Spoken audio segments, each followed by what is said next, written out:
cita desde Barcelona el día de hoy para dictar esta conferencia magistral. Y bueno, debo decir que su destacada trayectoria en este ámbito fue determinante en el proceso de selección para que él pudiera dictar esta prestigiosa lectura. Le agradecemos muy profunda y muy sinceramente su presencia, doctor. Para profundizar en la relevancia de este acto, porque realmente es de gran trascendencia, y en su impacto en la hidrogeología más allá de nuestras fronteras, agradezco la participación de la doctora Selene Olea Olea, quien dará lectura de la semblanza tanto del doctor Carrera como del doctor Emilio Custodio. Bueno, te cedo la palabra. Muchas gracias. Gracias. Buenas tardes a todos, es un gusto ver este auditorio tan bonito, tan lleno. Quiere decir que nos encanta el agua, ¿verdad? Bueno, pues yo voy a platicarles un poquito de lo que quizá ya todos sabemos, tanto del doctor Custodio como del doctor Carrera.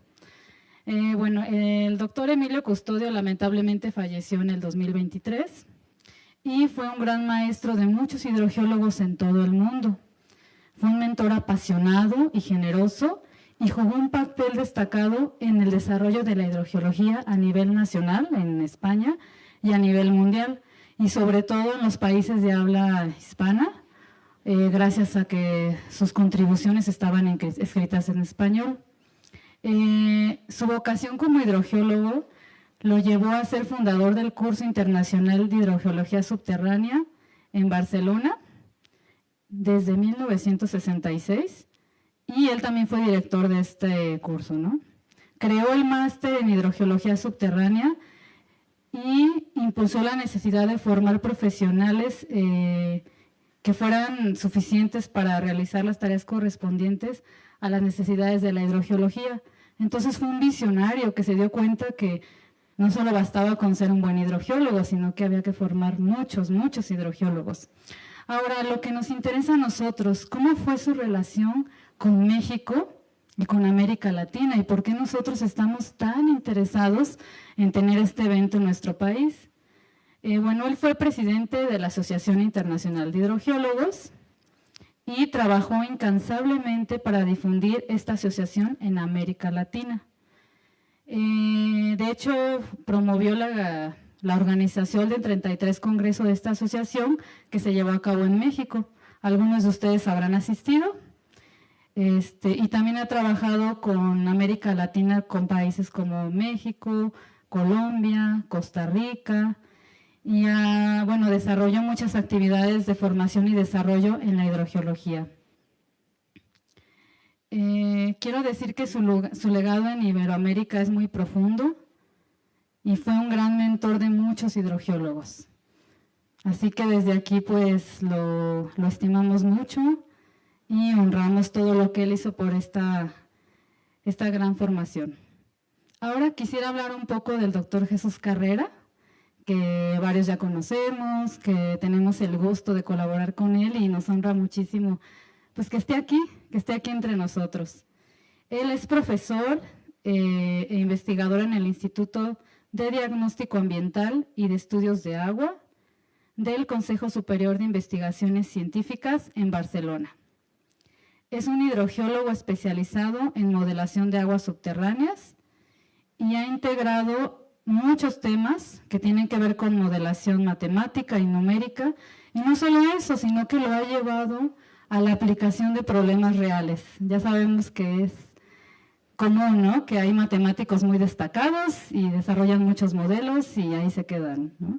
Y creo que es de mucho valor reconocer todas las aplicaciones que el doctor ha hecho con sus aportaciones científicas. Sus principales contribuciones abarcan temas referentes al modelamiento matemático e hidrogeoquímico acoplado, procesos acoplados hidromecánicos y térmicos, hidrología estocástica, transporte anómalo y recarga gestionada. Ha publicado más de 400 artículos científicos y tiene más de 25.800 citas. Se imaginarán el gran trabajo del doctor Carrera. Es muy importante, creo yo, hacerles conocer algunas de las aplicaciones de sus desarrollos científicos. Por ejemplo, él diseñó una red de vertederos y depósitos de residuos en una fábrica de uranio. Hizo hidrología urbana en Barcelona, en Buenos Aires y en Mar del Plata. También desarrolló obras públicas subterráneas, incluyendo la ampliación del Canal de Panamá. Participó en la descontaminación de agua subterránea por drenaje ácido de minas, en el delta de Llobregat, gracias, y almacenamiento geológico de CO2. Y pues estos trabajos han generado conceptos y herramientas innovadoras que han revolucionado la práctica de la ingeniería y también de la hidrogeología en el mundo, lo que demuestra que su investigación es fundamental para transformar soluciones concretas para los desafíos ambientales. Me gustaría comentar un poco de su relación con México. Sé que mantiene relación con diversos investigadores desde la década de los 90. Entonces nos habla de muchos años de estrecha relación con investigadores en México, particularmente en la UNAM. Y él sigue desarrollando más proyectos, colabora con el Instituto de Geofísica, con el Instituto de Geología, con nuestros estudiantes. Entonces para nosotros es un honor que esté aquí. Y bueno, ahora quisiera darle la palabra a la maestra Danael, que les platicará un poco de la asociación. Gracias. Muchas gracias. Gracias a todos por asistir.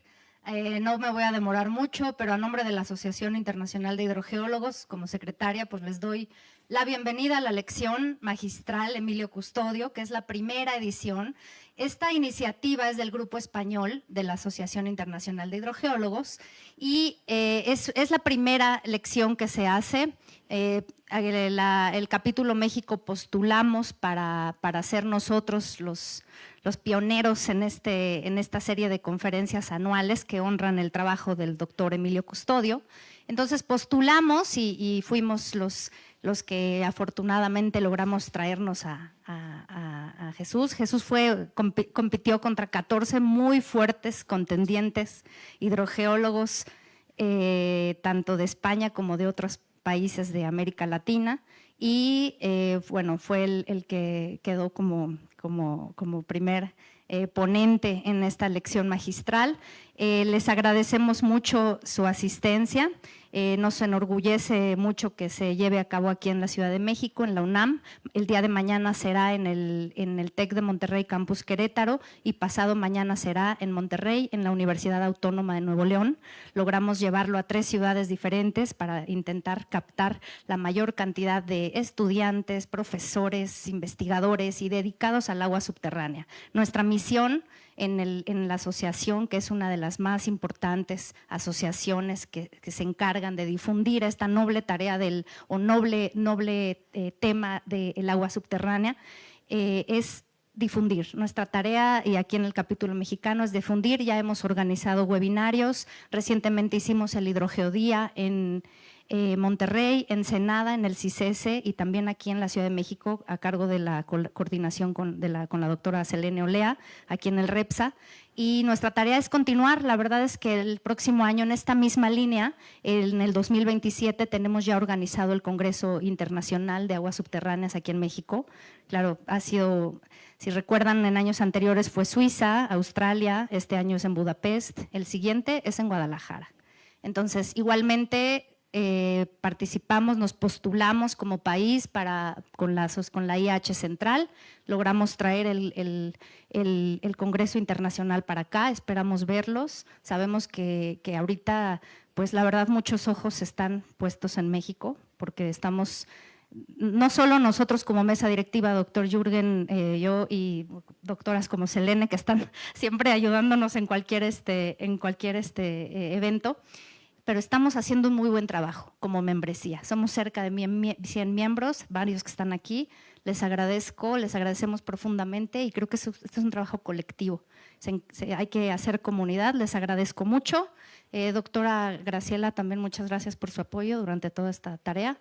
Y por supuesto gracias al Grupo Español, que son los que gracias al Grupo Español, que son los que pues están patrocinando o financiando la mayor parte de esta lección, y la IH Central, por supuesto, también. Entonces, pues bienvenidos, disfrutemos ya la lección. Adelante, démosle la bienvenida, por favor, al doctor Jesús Carrera. Muchas gracias. Muchas gracias, Danael. Muchas gracias a todos ustedes por estar aquí. Voy a subir para señalar mejor la pantalla. Para mí es un honor ser el ponente de la primera lección magistral. No sé si la iniciativa sobrevivirá. Después de lo que hizo Jesús ya no lo volváis a hacer. Ya veremos. Pero hay una cosa que sí quiero corregir de lo que ha dicho Danael. Porque tú has dicho, es una de las asociaciones más importantes de hidrogeología. No hay segunda. O sea, es la Asociación de Hidrología Subterránea, de Hidrogeología. El nombre es Asociación Internacional de Hidrogeólogos. Uno, cuando prepara una presentación, la corriges 5 veces y ya te ponen la primera y ya lo ves mal, ya ves el primer error. En realidad, IAH es las iniciales en inglés, de International Association of Hydrogeologists. Pero una de las gracias de esta asociación es que es multilingüe. Y en la revista, los artículos te ponen el resumen en inglés, en francés, en castellano, en portugués, en español. Es la Asociación Internacional de Hidrogeólogos y además muy respetuosa con las peculiaridades nacionales, porque tiene, pues eso, el capítulo español, el capítulo mexicano, el capítulo, en fin, los países importantes, todos tienen su propio capítulo, lo cual les permite adaptarse a las peculiaridades locales y les permite también trasladar a nivel internacional las preocupaciones de cada país. O sea que es... Bueno, pues yo les voy a hablar, dentro de esto, voy a hablar de eso, de que las aguas subterráneas representan la última oportunidad para representar el ciclo hidrológico. Pero voy a empezar hablando de Emilio Custodio. De Emilio Custodio, que, bueno, ya lo habéis dicho, y algunas de las cosas que voy a decir pues, son repetición. Pues ha sido el gran hidrogeólogo en lengua española, y yo diría, en gran medida, lo habéis dicho también, y a nivel mundial. Claro, no es Darcy, no es Tays, no es de los padres, pero en su momento era el gran hidrogeólogo. Y además, pues eso lo hizo todo. Ya habéis dicho el libro. Una de las cosas en la que la hidrología castellano parlante supera a todas las del mundo es en la Biblia. Tenemos la Biblia de la hidrología subterránea que escribieron entre Emilio y Ramón. Ramón siempre decía, no, es Emilio, yo no hice nada. Bueno, Ramón también era modesto, algo hizo, pero sobre todo fue Emilio, y lo hizo cuando era jovencito. O sea, tenía 30 años y lo hizo, y sigue siendo la mejor recopilación que hay de temas de hidrología subterránea. Y ya lo habéis dicho también, fundó el curso internacional de hidrología subterránea, empujado por Ramón. Ayer hacen una pareja divertida entre los dos. Y lo fue todo en hidrología subterránea, pues ya lo habéis dicho, director del IGME, director del curso internacional, presidente de la Asociación Internacional de Hidrogeólogos, tanto del capítulo español como de la internacional. Y, en fin, con muchos temas de hidrología. Trabajó, yo diría, en casi todos los temas de hidrología subterránea, pues en humedales. Yo aprendí lo que eran los humedales, no lo aprendí en Tuso, lo aprendí el día que me lo explicó Emilio. La intrusión marina, lo mismo, en Tuso no había mar, y entonces yo no aprendí nada de intrusión marina hasta que un día, me lo explicó un día, y yo todo lo que sé de hidrología subterránea, básicamente, el libro de hidráulica de pozos, el mejor es la Biblia, está todo ahí y sigue siendo buenísimo. Interacción río-acuífero, que es muy relevante para la gobernanza, en fin. Y podría seguir. Se me ha olvidado, tenía que haber puesto hidrología isotópica, porque él es que además él es de formación ingeniero industrial especializado en ingeniería nuclear. Con lo cual, claro, sabía más de isótopos que ninguno de los hidrólogos isotópicos. Sabía de todo mucho, y además... Bueno, sacarle una foto sonriendo, le tuve que pedir a su esposa, mándame por favor, porque él era muy serio y un poco tímido. y muy humilde, o sea, él no presumía de nada y tal, era así como muy, pero al mismo tiempo muy cercano. Y entonces es curioso porque dice, pues no, pero una persona así, y muy erudito, pues el típico empollón de la clase, que está ahí todo el día estudiando y tal. Dice, ¿cómo es posible que alguien con esas características tuviera el impacto, aquí pongo inmortal, bueno, no sé si me he pasado con lo de inmortal, pero en todo caso, pues eso, pues aquí todos, pues todos los mexicanos, o el grupo mexicano encantado, y si vas a Chile o Argentina, igual, está todo el mundo. Y yo creo que era, porque es que era... Todo el mundo habla del agua, el agua es muy importante para la vida, no sé qué, todo bocas, o sea, al final nada. Para él sí, para él el agua era un compromiso social, porque al final el bienestar, la riqueza, la mejora de la esperanza de vida, todas estas cosas tienen mucho que ver con el agua. Y todo eso lo hacía, en fin, no quiero entrar ahora en cuestiones religiosas, pero él era muy religioso. Y para él todo esto lo hacía desde una motivación del amor cristiano, que claro, hoy día hablas de amor cristiano y tal, pero creedme, aquello de amaos los unos a los otros es buen rollo, ¿eh? No es... sí, no, porque ahí está todo tan magreado que en fin da pena. Y él lo hacía, él era muy auténtico, eso es lo que quiero decir, era muy auténtico y me parece, no sé quién de las dos ha dicho, era muy generoso, era brutalmente generoso. Y al final la generosidad, el amor, eso es lo que queda. Y yo creo que no es por su erudición, no era por aportó mucho, no es eso. Ha sido su gran impacto, yo creo que viene de ahí. En fin, no voy a seguir porque es imposible, sería muy largo hablar de todo lo que hizo. Pero por lo menos, si los que no le conocían, por lo menos que se guarden ese puntero. Aquí hubo un gran señor que se llamaba Emilio Custodio y que hizo muchas cosas y muy buenas. Yo lo que él quería, dicen, una presentación tiene que empezar con una pregunta o con un reto. Mi pregunta es, ¿cuáles creen ustedes que son los principales retos a los que nos enfrentamos ahora? Y todos me dirán, no sé, el cambio climático. Y es verdad, el cambio climático es un reto importante. El nacionalismo, ¿no? Pues todo esto. Y seguramente a nivel de urgencia tal vez el nacionalismo sea el más. Pero para mí el más riesgoso, el que más puede afectar la forma de vida que tenemos ahora es la contaminación. La escasez de agua. También se habla mucho de la escasez de agua. Bueno, yo de lo que les voy a hablar en los próximos 45, 50 minutos es, pues eso, un poco de estos retos, por qué pienso que son importantes, por qué creo sobre todo, y estoy hablando de retos mundiales, no estoy hablando de retos sobre las aguas subterráneas, y espero convencerles de que son retos globales. ¿Por qué las aguas subterráneas son esenciales para arreglarlos? Y sobre todo, la convicción de que estoy convencido que se pueden hacer cosas para enfrentarse a esos retos. De eso es de lo que les voy a hablar. Pues eso, el más inmediato para mí es la contaminación, no tanto la escasez. Yo argumento que agua subterránea hay todo lo que quieras. El problema no es... El problema, y lo explicaré luego más adelante, es que para que un acuífero sea de verdad bueno, tiene que estar lleno. Y ya cada vez tenemos menos acuíferos llenos. Estamos ahí queda mucha agua, o sea que si el problema fuera de cantidad de agua no tenemos, todavía tenemos para muchos años. El problema es que para que la cosa vaya bien, tienen que estar llenos y no están llenos. Y digo, ¿y por qué? Y de eso es de lo que voy a hablar un poco. ¿Por qué la contaminación? Bueno, hay millones de contaminantes, millones. Desde los años 50 se han introducido, me parece que eran 4 millones de sustancias registradas. Y bueno, dentro de los contaminantes hay de 1000 tipos. Yo he elegido aquí 3, voy a hablar solo de 3 tipos de contaminantes y además intentaré ser breve, que son los disruptores endocrinos, y los disruptores endocrinos los voy a poner como ejemplo de las sustancias que se han introducido desde los años 50. La vida en la Tierra se desarrolló para tolerar los elementos que hay de manera natural, y si se desarrollaba una forma de vida que no toleraba el oxígeno atmosférico, esa no duraba una generación, se extinguía.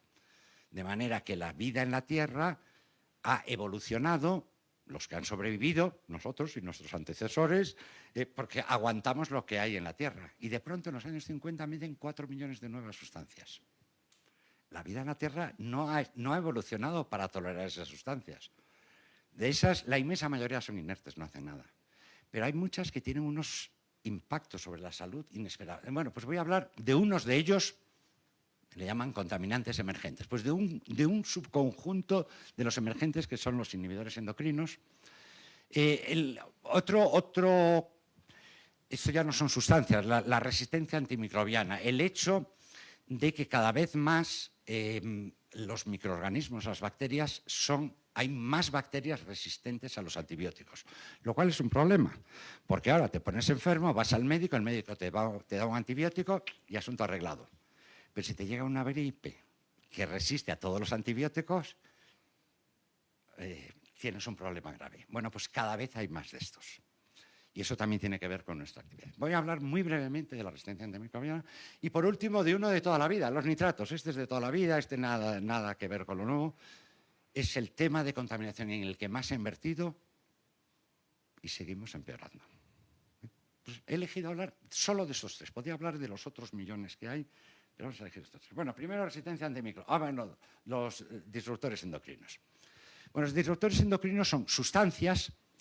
Hay varios miles identificados de sustancias químicas que interfieren con el sistema, con la producción hormonal. Al final, las hormonas son los que controlan nuestro estado de ánimo, nuestras emociones, y entonces si tú tomas una sustancia que interfiere con eso y los mecanismos por los que interfiere con la producción de hormonas son diversos, no voy a entrar, tampoco sé mucho, yo sé lo que he oído de eso, o sea, no es mi... pues tienes un problema grave. Tienes un problema grave porque va a alterar tus emociones, va a alterar cómo reaccionas ante el mundo, a la vida. Y esta señora Colborn escribió, pues fíjate, libros de 1996. Ahí, no sé muy bien en qué se basó. Yo creo que se basó, era puramente empírico. Y dijo esto, dice, bueno, es que pueden afectar las características que nos hacen humanos, nuestro comportamiento, nuestra organización social, nuestra capacidad intelectual, todo esto. Claro, cuando ella dijo esto se le echaron encima, sobre todo la industria química. Ya están los histéricos estos de los ecólogos y tal. Pero, bueno, hubo que se la tomó en serio y se pusieron a investigar. Y al final todo lo que dijo tenía razón. O sea, que se ha ido viendo que tenía razón, con lo cual ahora ya puedo decir y citar, pues eso. Bueno, la otra cosa que tienen estos nuevos contaminantes ya no es solo que tengan efectos imprevisibles sobre la salud humana, es que muchos de ellos se han diseñado para que duren. Entonces son recalcitrantes. Los ingenieros que se dedican a depuración de aguas residuales llaman recalcitrantes a aquellas sustancias que les cuesta mucho eliminarlas. No es que sea imposible de degradar, pero bueno, que en las depuradoras normales no se eliminan. Y eso quiere decir que si llegan a una depuradora, entran, pero también salen. A lo mejor se degrada un 10 o un 20%, pero la inmensa mayoría sale. Y claro, sale, y esto va a ser uno de los mensajes de hoy, la legislación actual en general obliga a que ese agua la tires al río. Entonces, desde el río llega al mar y se expande por todo el mundo. Entonces, el problema de los inhibidores endocrinos ya es un problema global. O sea, que lo hay en todos los lados. Y donde se manifiesta más no es tanto, se manifiesta en los humanos de manera indirecta. O sea, yo diría que en general el agua que nos venden, los procesos de tratamiento de agua que ya meten ozonación, que lo rompen, meten procesos de oxidación avanzada, meten sistemas que eliminan. O sea, que el problema no es el agua que bebemos, el problema está en la comida que comemos. Porque muchos de estos se acumulan, y veremos que eso luego lo vamos a aprovechar, y ese es su punto débil, es que se acumulan en la materia orgánica. Y esos se nos acumulan en nuestro tejido, pero igual que se nos acumulan en nuestro tejido, se acumulan en los tejidos grasos de la sardina o de la trucha que está en el río. Y cuando ese agua la usas para regar, se acumulan pues en el, no sé, en el maíz, en lo que sea que comas, y entonces tú lo ingieres no por el agua, sino por el uso que se le ha dado a ese agua y por la vida que hay en ese agua. Total, que nos siguen llegando. Y ya digo, tienen efectos, pues eso, ansiedad, depresión, la fertilidad. Muchos de los problemas de fertilidad que tenemos hoy día están asociados a estos. Antes no había tantos problemas de fertilidad como hay ahora, bueno, pues están asociados a este tipo de contaminación. Y también está demostrado y muy estudiado pues, que estos problemas nos afectan a los humanos, pero por supuesto incluso más demostrado pues a los animales, tanto los vertebrados, incluso los invertebrados. Es decir, o sea que tenemos un problema ahí con los inhibidores endocrinos. O disruptores endocrinos, a veces se llaman inhibidores, a veces disruptores. no es que lo inhiban, es que lo interfieren. Por eso cuando digo inhibidores me dicen, no, di disruptores. Y cuando digo disruptores, di inhibidores. No, se pelean. Segundo conjunto era resistencia antimicrobiana. Y ahí la historia es, cuando vas al médico y el médico te da unos antibióticos, y fijaros que siempre dicen, acábese la dosis, los 10 días, tómese los 10 días. Porque, sí, no, y tienen razón porque eso mata al 99% de las bacterias que te están infectando y mata a otras también. Los antibióticos no te creas que son muy selectivos, matan de todo. Pero bueno, vamos a decir, pero los que aguantan, ese 1% que aguanta, es resistente. Los que aguantan son los que tienen algún gen que les permite resistir el efecto del antibiótico. Y claro, esos son los que se van a reproducir, con lo cual esos bichos, los que se van a reproducir a partir de ahí, ya la mayoría tendrán esa resistencia. Por eso hay tanto cuidado, y el tema este de la resistencia antimicrobiana, que es uno de los problemas más graves de salud. Dicen que al final recorté la transparencia, pero se esperaba que para el año 2050 sea con diferencia la principal causa de muerte, que ya no tendremos, será muy difícil encontrar antibióticos para nuestras infecciones. Bueno, pues eso. Los médicos intentan evitar el abuso de antibióticos para evitar la proliferación de la resistencia antimicrobiana, pero nosotros, cuando ingerimos un antibiótico y luego lo excretamos en la orina, eso va a la depuradora y nosotros asimilamos una parte de ese antibiótico, pero otra parte que no, que va. Con lo cual, en las depuradoras hay bastantes antibióticos. Con lo cual, los microorganismos que crecen en las depuradoras tienen resistencia a antibióticos. Eso, cuando lo tiras al río, vuelve a ser lo mismo que explicaba antes. El pez que bebe ese agua y que también los va acumulando porque la va filtrando y no sé qué, pues también adquiere resistencia antimicrobiana. De manera que tú puedes, Danael, puedes no haber tomado nunca un antibiótico, pero si comes pescado pillas, tu microbioma va a tener esa resistencia. O sea, es una cosa que, dicho así, suena como muy alarmante. O sea, que nos pueden llegar y una cosa, yo esto último la verdad es que no estoy muy de acuerdo, pero lo pongo aquí porque me insisten mucho los ecólogos de eso, que puedes tener como repositorios, como reservorios de resistencia antimicrobiana. Bueno, pues lo digo ahí. Bueno, si le llegan ahí se quedan porque... Sí, porque la historia es, la resistencia antimicrobiana en principio, si viene de los humanos que hemos tenido antibióticos, bueno, pues los bichos naturales no la tendrán. Bueno, pues hay una cosa que es la transferencia de genes, se intercambian ahí. Yo me peleo mucho con los microbiólogos sobre cómo, si yo fuera una bacteria, vamos, no fabricaba nada de ADN nuevo, eso requiere mucha energía, reaprovechaba el de los muertos, no sé, en fin. Hay unos mecanismos que sí que se basan en genes nosotros, con lo cual especies que no han pasado directamente expuestos a antibióticos pueden tener ese gen de resistencia por lo que llaman transferencia horizontal de genes. Bueno, pues este es el segundo problema. El tercero, que es el que más he estudiado toda la vida, y aquí he puesto una foto de los sargazos del Yucatán, porque tiene algo que ver con esto. Son los nitratos. Los nitratos suele ser el factor limitativo al crecimiento de algas. El sargazo es un tipo de algas. Y aunque sargazos ya cuando Cristóbal Colón llegó a la Española y tal, pues pasó por ahí el mar de los sargazos. O sea, siempre existió.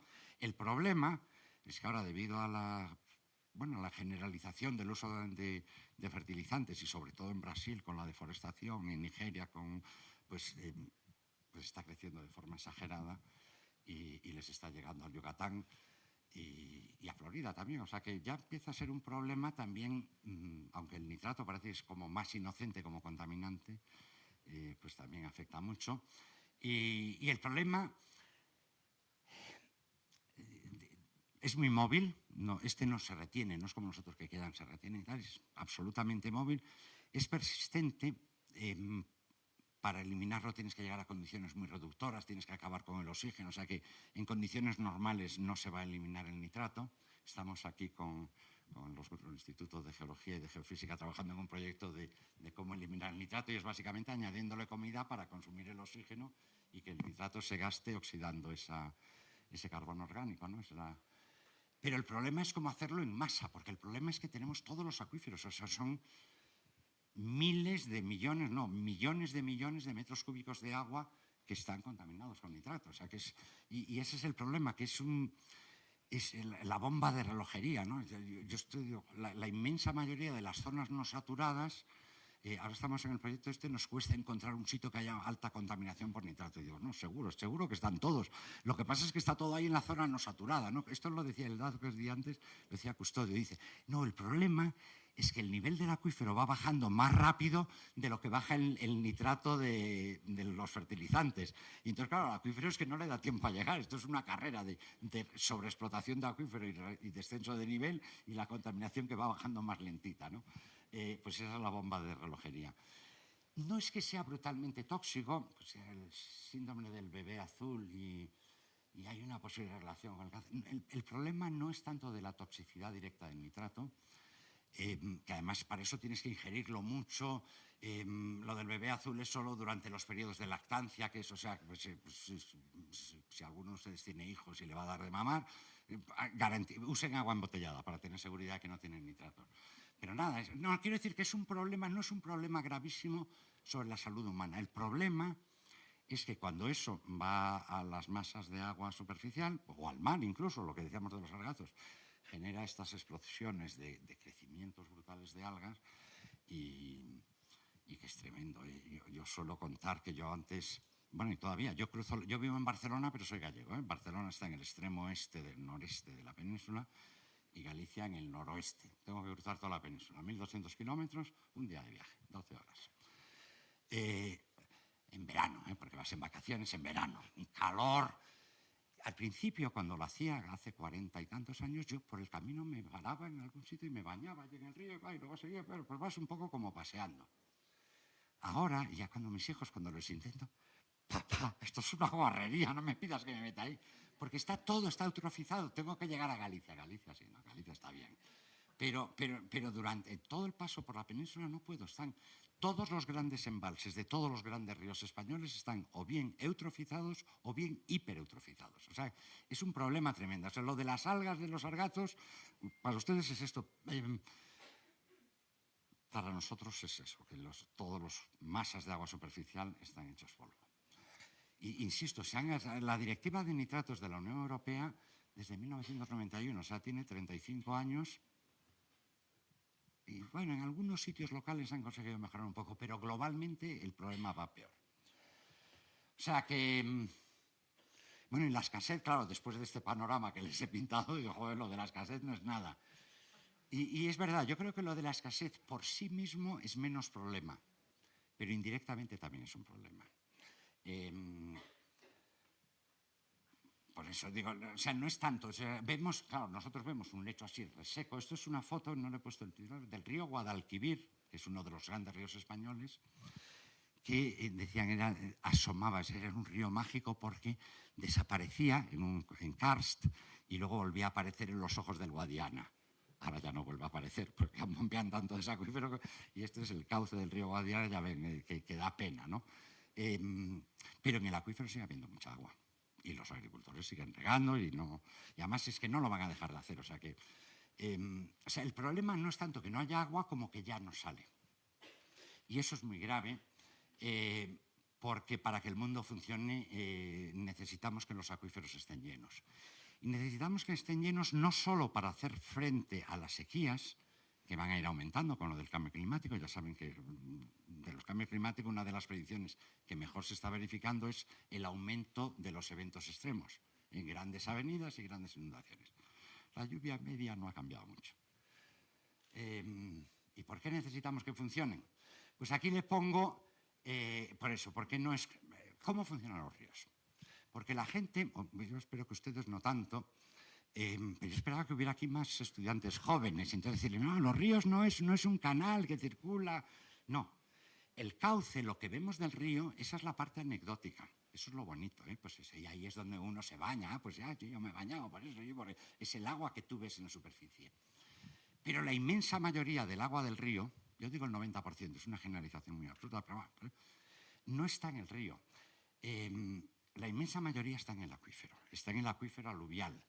Y pongo este esquema, que dicho así suena un poco rarito, visto así, pero para los que sepan hidráulica lo entenderán. El cauce del río, claro, uno piensa como que tiene una pendiente uniforme. No hay ningún río del mundo que tenga una pendiente uniforme. Siempre van como escalones. Con los tramos, bueno, pues en un río uniforme, estos serían los tramos rectos, tienen más pendiente, y el meandro, lo que es la curva, menos pendiente. Simplemente ese cambio de pendiente, pero esto es puro, los hidráulicos me lo entenderán rápido. Tú dibujas la red de flujo aquí y te sale que inexorablemente tiene que haber una parte de agua que viene aquí. Claro, la que va en el cauce se mueve a velocidades de una fracción de metro por segundo, se mide en metros por segundo. La que va por ahí abajo, esta que le voy a llamar flujo hiporreico, hipo por debajo reico del río, el flujo que va por debajo del río, va a metro por día, o sea que esto se mueve igual 10.000, 100.000 veces más lento que el río. Pero en volumen, y al final el tiempo de residencia, el tiempo medio de residencia y tal, es volumen partido por caudal. Es decir, que el 90% circula por aquí solo circula un 10%, pero y menos, o sea, igual 99 y 1%. Pero el tiempo global medio de resistencia es con el volumen total.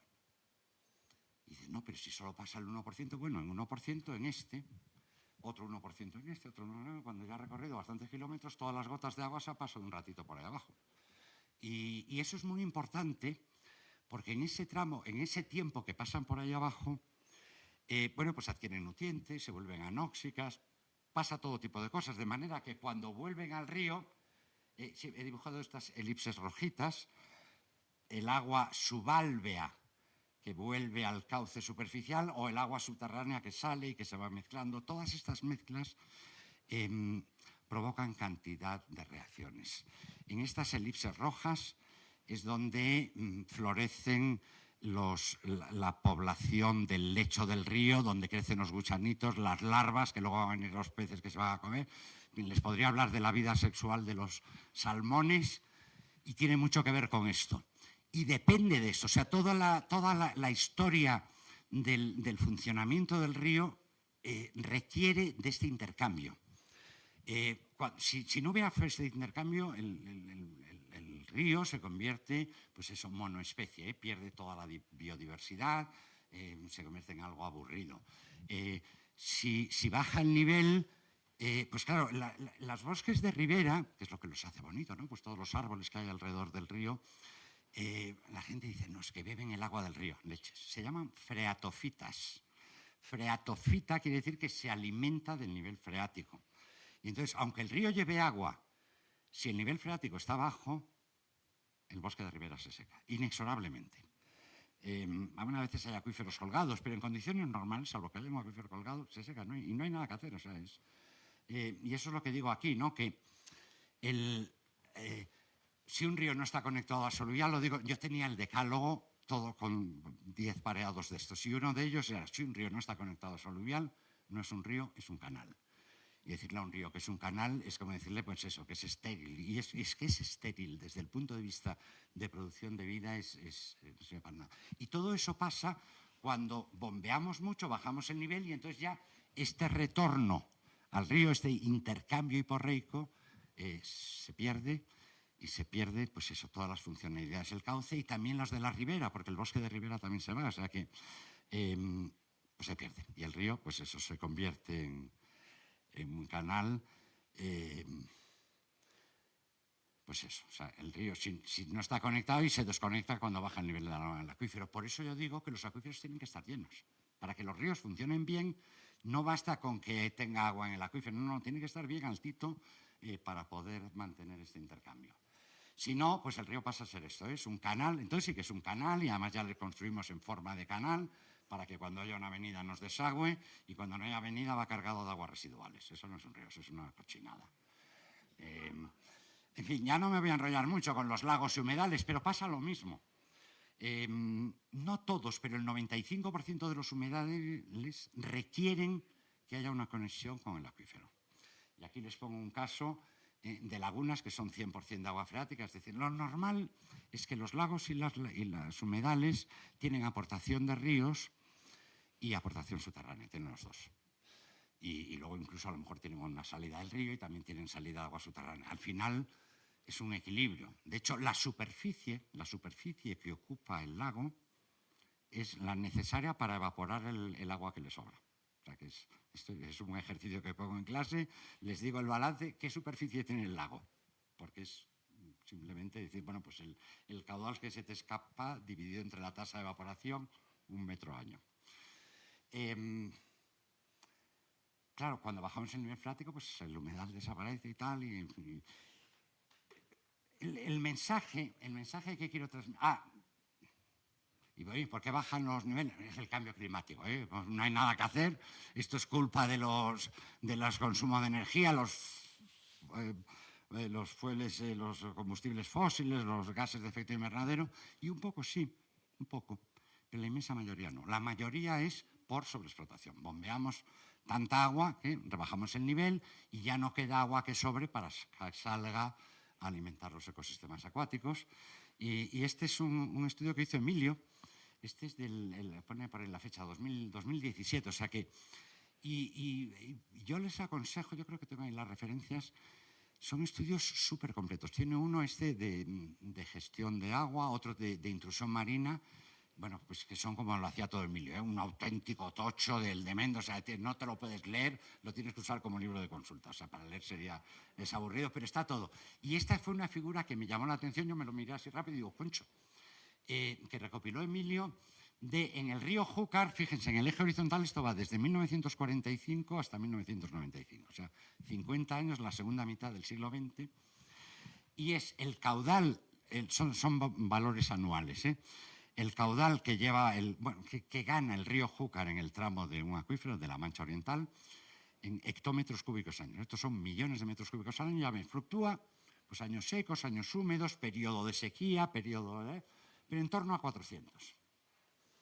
¿Y qué pasó? Que en los años 60, 70, finales de los 60, se empezó a bombear. Y se empezó a bombear mucho. Mucho, ¿eh? Se llevaba a bombear, pues eso, del orden de casi 400. Resultado neto, el río se está secando. Claro, el resultado neto es que lo que ha perdido el río, pues ha bajado del orden de 400 hasta prácticamente cero. De hecho, ya hay años que el río Júcar entra en la Comunidad Valenciana seco, totalmente seco, pues coincide con lo que se ha aumentado el bombeo. O sea, para que sepa un poco de balance de masas, estos son habas contadas, o sea, no es... coincide, pues vale, pues es evidente. Pero hay una cosa muy importante, y esto tiene mucho que ver con la gestión y la gobernanza de las aguas, que son estos 10 años de retraso. Ellos empezaron a bombear aquí, el descenso en el río se notó con 10 años de retraso. Por eso yo insisto mucho en lo de las vacas gordas y las vacas flacas.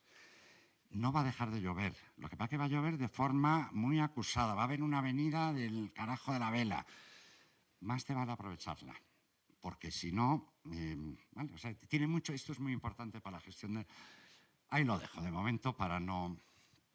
La historia es eso, que tenemos un problema. Tenemos un problema muy grave, pues los inhibidores endocrinos que nos están haciendo perder lo que nos hace humano, los nitratos que nos están arruinando todas las masas de agua superficiales, la resistencia antimicrobiana que dentro de unos años va a costar, ya empieza a costar, o sea, esto no estamos hablando de un futuro lejano, ya ha empezado ese futuro, que cada vez pues hay más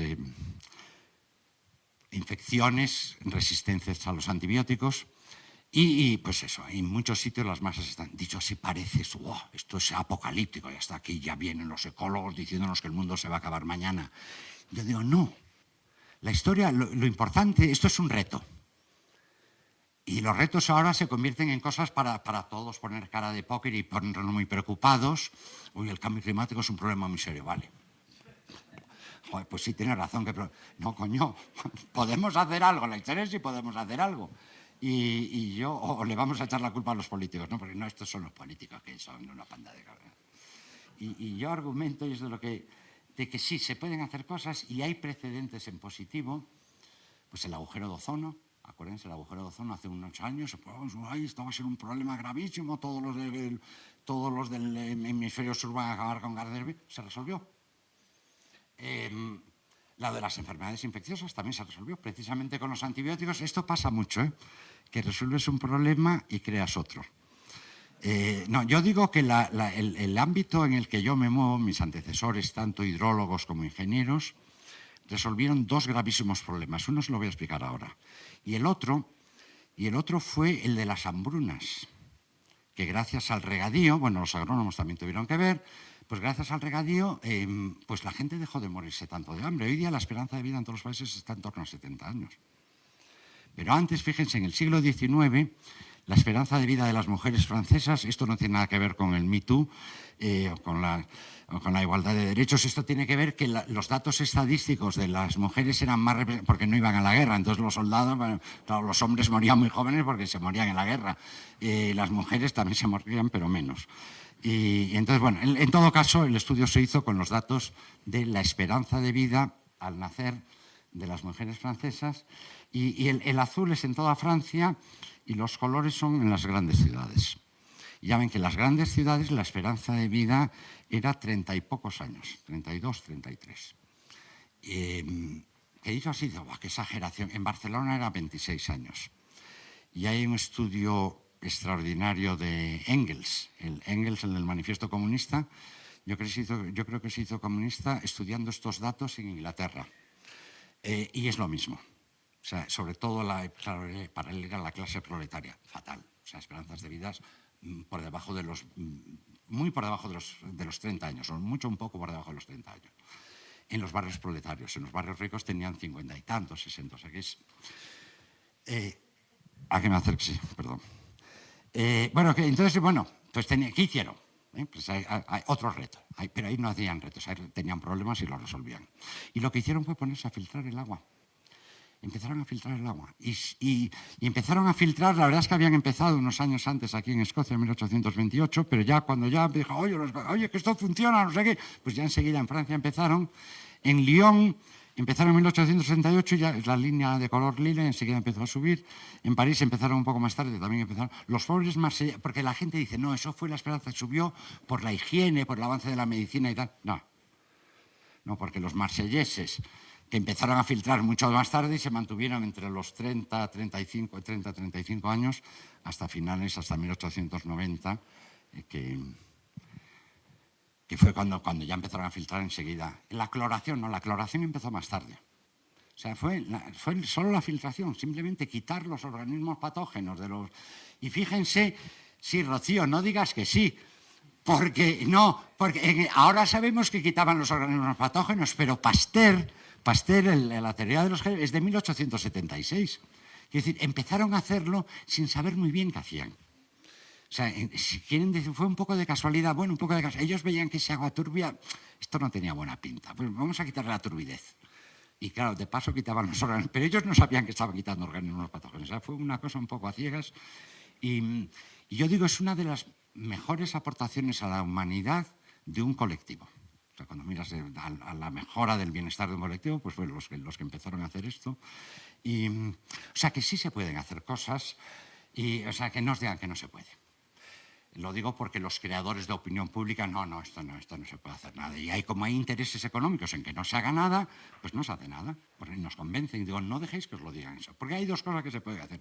Una es dejar de bombear el acuífero y que el acuífero vaya recuperando solito. Y además, como nada... Pues, ya no podemos bombear, no regamos, no le metemos fertilizantes, tal, y oye, pues ya está, se arregla el problema. Tiene un problemita marginal y es que nos morimos de hambre. Pero bueno, como tenemos la superpoblación, no sé.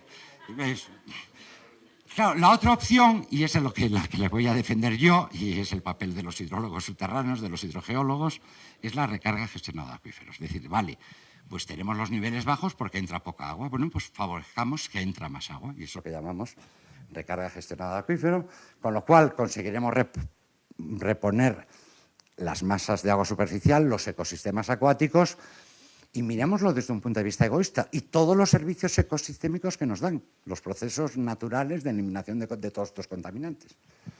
Y además de eso, pues recuperamos y eliminamos los contaminantes que nos matan y no nos tenemos que morir de hambre. Y entonces dices, bueno, ¿y recarga artificial? ¿Y eso qué es? Bueno, pues recarga artificial es eso. Es introducir de manera consciente agua en el acuífero. ¿Y cómo se hace eso? Hay mil maneras de hacerlo y depende mucho. Esto es uno de los problemas de la hidrología subterránea, que no hay soluciones universales, no hay dos acuíferos iguales, y en el caso de la recarga artificial, por la geología, por el clima, por las condiciones sociales, no hay dos iguales. Lo que funciona en España no va a funcionar en México, y lo que funcione en el Valle de México no va a funcionar en Nuevo León. Quiero decir, y por eso hace falta que gente que se aprenda recetas, gente que lo piense. Tienes que entender de lo que estás hablando para poder pensar con criterio. Pero en todo caso, pues digamos eso, que hay mil maneras, dependiendo de las condiciones de hacerla. Yo voy a hablar de una de ellas, que es de la de agua regenerada, que es la que da más miedo y es en la que la práctica está prohibida. Pues una es decir, bueno, pues agarro el agua de los embalses, esta mañana hablamos un poco de eso, ¿no?, para lo de la denitrificación. Pues agarro de agua de un embalse cuando sé que va a venir un periodo muy húmedo y en el embalse me sobra agua porque, bueno, voy a tener que verterla, bueno, pues la desvías y la recargas. Y esto lo hacen en California, esta es una foto, le llaman flood MAR, porque en inglés el recarga gestionada es Managed Aquifer Recharge, que es MAR, y esto es aprovechar el agua de avenida, el flood, para hacer la gestión, la recarga gestionada del acuífero. Y es curioso, porque aquí el problema que tenemos, esta mañana estamos hablando, porque estamos intentando hacer algo de esto en el proyecto este que tenemos, los agricultores son muy desconfiados y tal. En California ya han llegado al nivel, porque claro, la Oficina de Recursos Hidráulicos de California les aumenta la concesión de agua, con lo cual ellos lo que quieren es recargar y protestan porque no les dan suficiente agua. Dame más, porque eso le va... O sea, quiero decir, una vez que creas la cultura, bueno, pero esto es lo que hacen en California, una de las formas de recarga. Otra, que aquí quería poner una foto, pero al final no me he atrevido, de la Dana, esta que hubo en España el año pasado, que murieron 200 personas, un desastre, en fin, está ahí, ahora se maneja muy políticamente, pero la verdad es que fue un desastre total.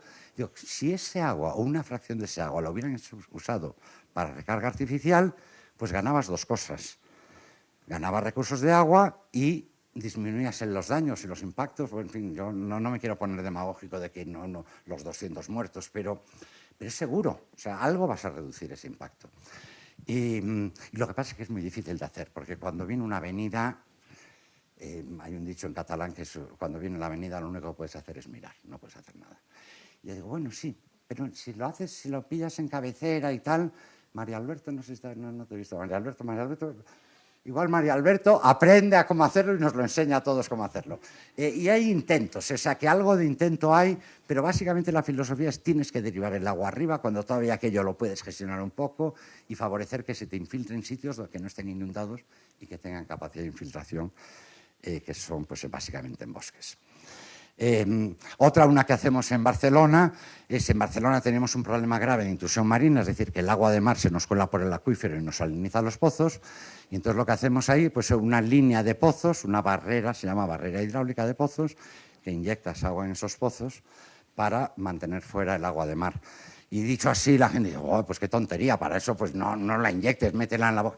Y dice, lo que hemos observado, y eso fue por lo que se hizo, fue porque conseguimos convencerles, y es verdad, de que por cada metro cúbico de agua que tú inyectas puedes bombear, depende un poco, 1,3, 1,4. Y dices, bueno, ¿qué estás ahí? ¿El plan de los milagros de los panes y los peces? No, porque la gracia es que tú cuando haces esta barrera, además de meter agua en el acuífero, que una parte se va a ir al mar, proteges la que tienes. Y entonces impides la salinización de la que ya tienes. Y eso es lo que te permite, por lo que implica, es una ganancia neta. Bueno, pues como digo, hay mil maneras y no voy a enrollarme más porque si no se me pasa el tiempo. De lo que voy a hablar es de la recarga de agua regenerada, que es la que da más miedo porque es el agua residual, pues tiene los microorganismos, los patógenos y todo eso. Ya lo de los patógenos ya se deben haber dado cuenta que después de lo que les conté que hicieron en el siglo XIX, de empezar a filtrar, pues si con un filtro de 1 metro ya te quitabas la mayoría, pues aquí que tienes centenares de metros, los patógenos no va a ser un problema. Y es verdad, no lo son. Y eso ya lo sabían los romanos. Los romanos ya decían, pues no hagas un pozo a menos de 100 metros de un pozo de aguas negras. No hagas un pozo de abastecimiento porque, bueno, si está muy cerca algo te puede llegar, pero si está lejos no te va a llegar nada. Y miras las normativas españolas del siglo XVIII y te dicen lo mismo. pero ahora no, ahora ya no nos lo creemos eso. Pero bueno, además, ahora que ya sabemos de todos estos contaminantes, dices, bueno, los patógenos son lo de menos, y los inhibidores endocrinos y todo eso, ¿qué? Bueno, pues eso es lo que vamos a estudiar. Entonces, lo que hacemos es que hacemos la recarga.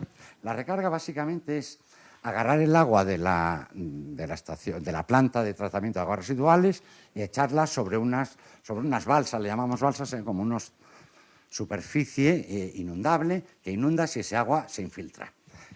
También se puede hacer con pozos, pero si lo haces con pozos tienes que tratar mucho esa agua, tienes que hacer ósmosis y las cosas estas que nos estamos hablando, porque claro, ya vas a perder la capacidad que tiene el suelo de regenerar el agua.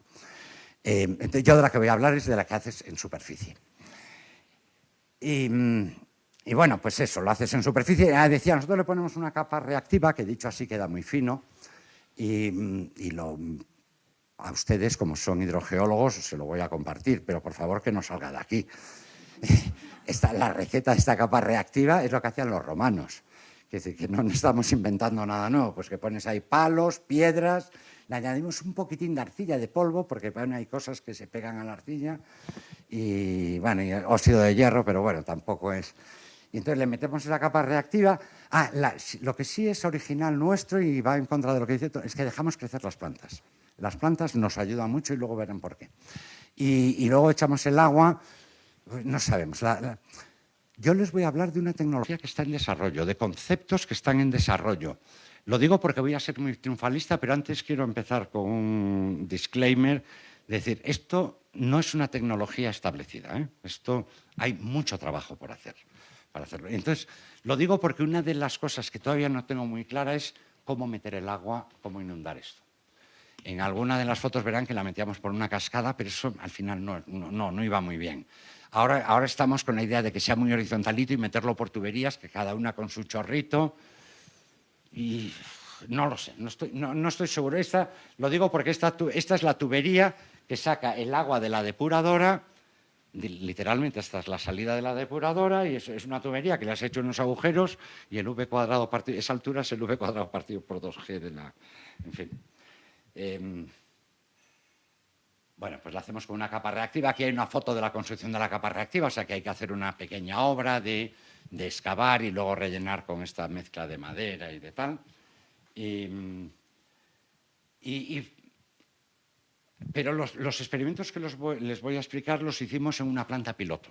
Todo es bastante artificial, es decir, que es una zona donde tenemos 6 balsitas, pero que son así, de 2 y pico metros cuadrados, que están sobre un canal, esto está enterrado, un canal enterrado que está lleno de arena y que va a emular el acuífero. Entonces tenemos la balsa de recarga, que es esto, con su zona no saturada y tal, y luego el canal que hace simular un poco el acuífero. Lo digo porque como hicimos muchas pruebas, pues para hacer pruebas y comparar, los hicimos en esta planta piloto, que está pues al norte de Barcelona, para que se sitúen pues unos 1000 kilómetros al este de Vigo, para los que no sepan dónde está Barcelona. Bueno, esto es una foto de las bueno, aquí sí, aquí están las 6 balsas, y aquí a la izquierda están los canales, ya ven aquí unos sondeos que usamos para muestrear y tal, en fin, pues todo muy... Bueno, entonces empezamos a mirar, bueno, pues vamos a comparar el agua, la calidad, las concentraciones del agua que entra y las que sale. Y aquí están, bueno, esta con rayas es la que entra. Y las otras 3 columnas son la que sale. Esto tenemos una que es solo arena, que no tiene capa reactiva, y otra que sí tiene capa reactiva. Y ya se ve que la de arena, pues, bueno, todas bajan, todas funcionan, y que le metes capa reactiva funciona un poco mejor.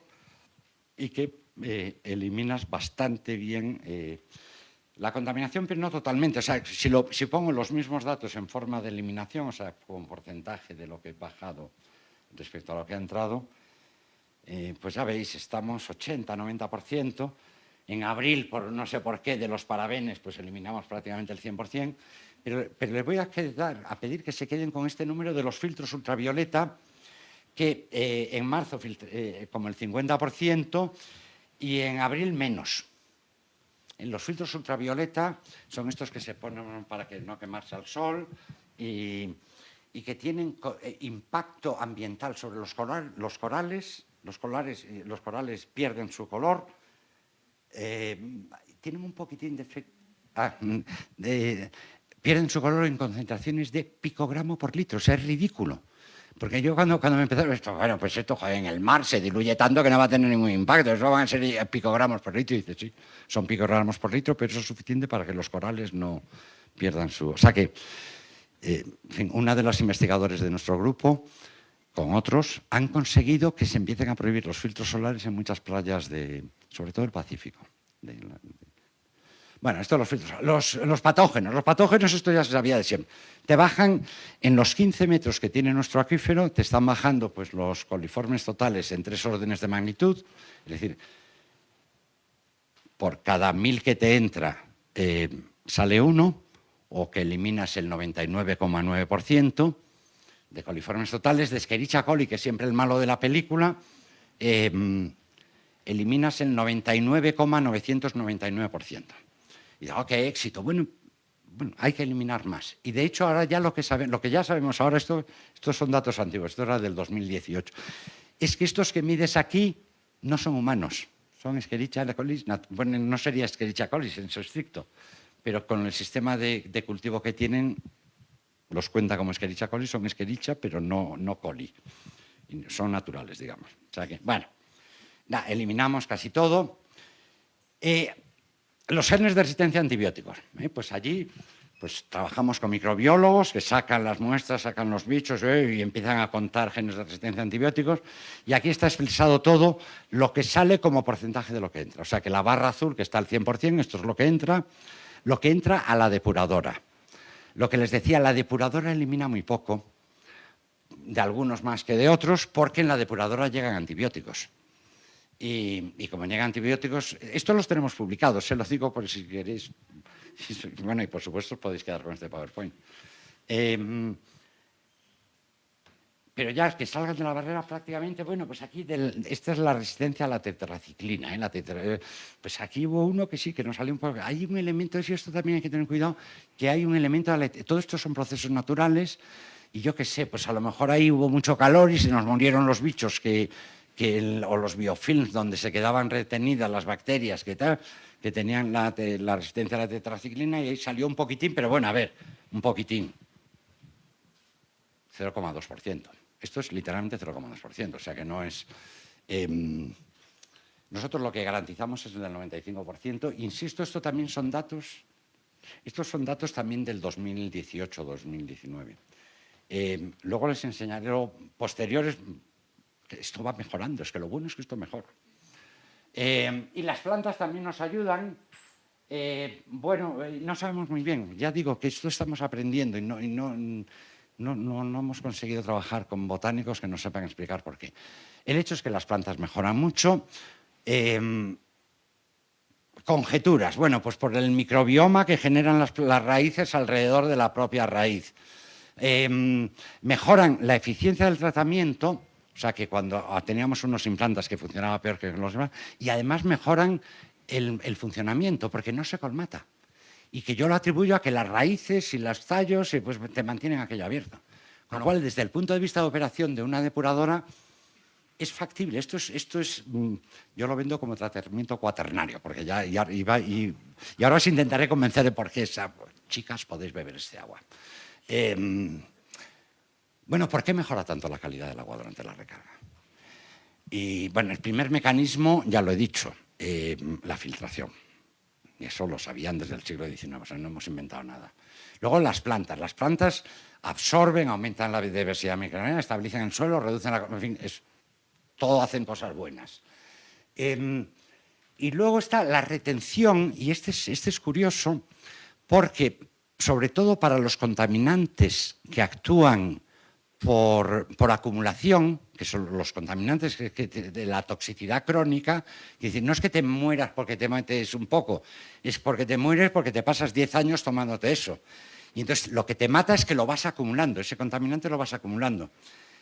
Ese proceso de acumulación, que es retención en tejidos, en nuestros tejidos, normalmente en nuestra grasa, pero bueno, tejidos que sean, son los mismos, ahora te estoy mirando a ti, Mauri y Aurora, que los mecanismos de particionamiento, es el coeficiente de partición octanol agua, tranquilos, esto para de químicos.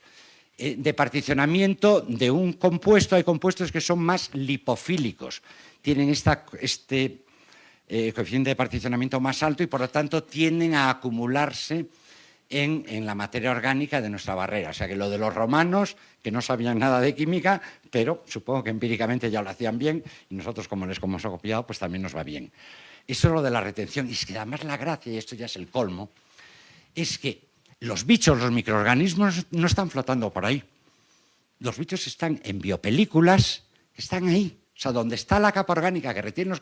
Yo estoy convencido, me puedo imaginar procesos de selección natural que dicen, coño, no, los bichos que se quedan embebidos, le llaman EPS, o sea, sustancias extracelulares, se rodean de estas que tienen esta capacidad de retener el carbono orgánico que les pasa por allí, para que los bichos que están ahí se lo coman.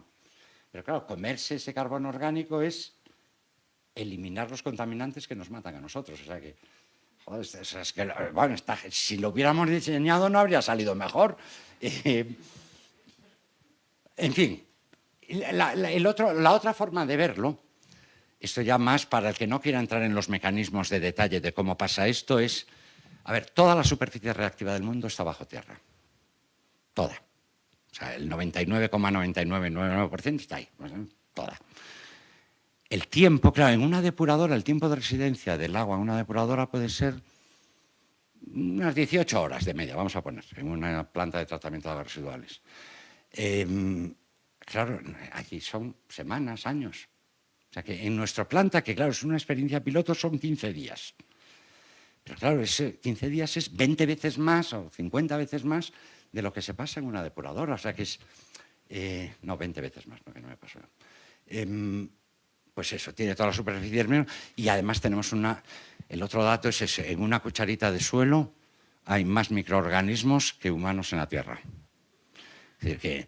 Y no solo en número, también en biodiversidad, porque tienes a lo mejor millones de especies. Yo digo, oye, pues vamos a ver todas las especies. Mira, Jesús, cállate porque no hay tonterías. No, en los análisis de estos microbiólogos el problema es que tienes millones de datos. Cada vez que hacen un análisis genético, pues salen por cada muestra millones de datos. Y entonces eso de tener mucha biodiversidad está bien.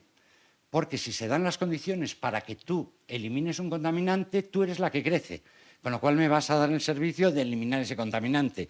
Si tú eres capaz de eliminar un contaminante que no llega, pues tú te quedarás ahí medio en fase durmiente hasta que llegue ese contaminante. Pero la que crece y la que aumenta es el bicho que tiene la capacidad.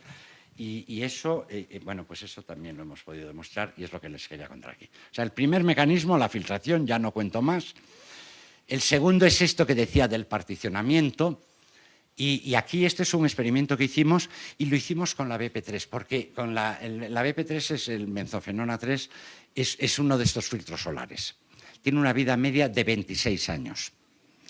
Con lo cual, claro, nosotros nos pasamos 15 días, el agua se pasa allí. ¿Cómo es posible que lo eliminemos? Recordad que al principio eliminábamos en torno al 50%. Ahora estamos eliminando el 90 y tantos %. ¿Por qué ha sido eso? Bueno, pues hay varios factores, pero uno de ellos, el primero que decía, de la retención. Aquí lo que estoy mostrando es para la benzofenona 3 y para los hijos, porque la degradación no es que te lo comas, estos son compuestos muy complicados. Con varios ciclos, los hexágonos que habíamos estudiado en el colegio, pero también tienen pentágonos, cuadriláteros, son unos compuestos muy raros de estos de los químicos orgánicos que llaman.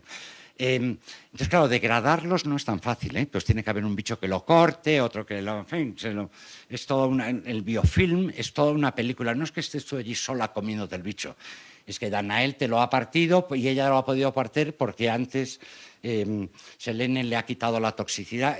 Hay bichos que tienen todo, o sea, la biopelícula es compleja. Pues entonces decíamos, estamos mirando no solo la benzofenona 3, sino también esos productos de degradación intermedios. Y simulamos, pues es un modelito de transporte reactivo muy sencillito, porque al final todo es cinética de primer orden, o sea, tampoco es nada, tienes que meter bien las cadenas de degradación. Y lo que analizamos aquí, lo que estoy mostrando es lo que hay en fase acuosa y lo que hay en total, expresado todo por metro cúbico de sistema. Y fíjense, esto es escala logarítmica. En fase acuosa hay pues de benzofenona 3 1000 veces menos que de tal. De BP1, 20 veces menos. La inmensa mayoría están pegados a las biopelículas y a la materia orgánica que ya hemos puesto a propósito ahí. Y eso es una gran cosa, porque ahí están los bichos que se las comen y que además se van especializando. Y por eso algo que tiene la vida media de 26 años, claro, cuando uno habla de vida media de 26 años es suponiendo que todo está, al final es una relación entre lo que se consume y lo que no. Si tú tienes cantidad de bichos ahí y lo tienes todo esto muy concentrado, la velocidad o el tiempo de degradación aparente medio lo divides entre 1000 fácilmente. Y por eso ahora estamos eliminando un producto que tiene 26 años de tiempo de degradación. Habría que añadir su puesto en agua libre, que es como se mide, como se miden habitualmente en las depuradoras. Aquí lo estamos eliminando prácticamente en 15 días. Bueno, pues esto es uno de los mecanismos. Y el otro, el que me parece más divertido, los microbiólogos hacen estas gráficas para como tienen millones de especies y millones de genes, no saben qué hacer, pues hacen unas gráficas para poder visualizar los resultados. Estas gráficas, que esto tú lo sabrás, NMDS, ND, Non-Dimensional, NDMS. Da igual, lo importante es que los puntos cuando están cerca es que se parecen los bichos y si están lejos es que son muy distintos. Y aquí les estoy mostrando pues la caracterización esta después de la secuenciación del ADN de los bichos de las aguas, de la que sale, en España a las PETAR, plantas de tratamiento de agua, le llamamos EDAR, estaciones depuradoras de agua residual. Entonces aquí se me ha quedado lo de EDAR, esta es la salida de la de EDAR. Y esta es, inmediatamente después, cambiamos la capa reactiva. Entonces, la cambiamos ahí a principios del año 2021, durante el COVID. Cuando no hay capa reactiva, con arena solo, al principio se parece mucho.